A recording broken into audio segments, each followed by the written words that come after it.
Man bullies entire town so they get the ultimate revenge. Skidmore, Missouri is a small farming town of about 440 people. It's the kind of place where everyone knows each other, and life is built on hard work. For years, the town lived in fear of one man, Rex McElroy.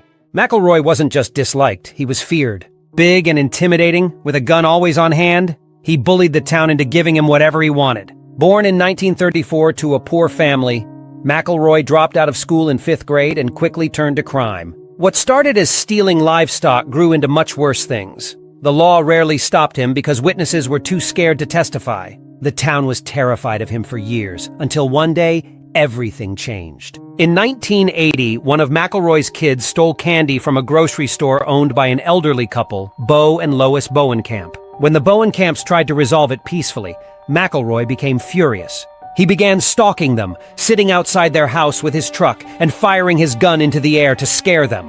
One evening, McElroy took things too far.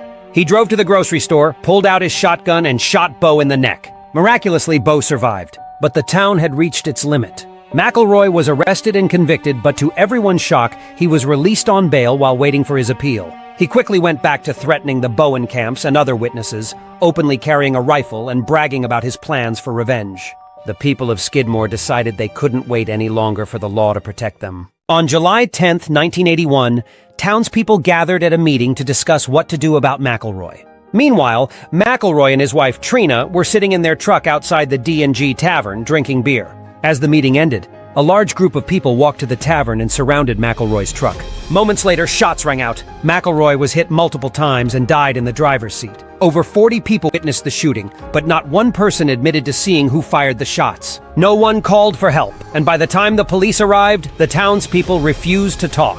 McElroy's third wife, Trina, claimed she knew who one of the shooters was, but without evidence, no one was charged. The jury ruled that McElroy had been killed by person or persons unknown. For the people of Skidmore, McElroy's death wasn't just an act of violence. It was their way of finally ending years of terror.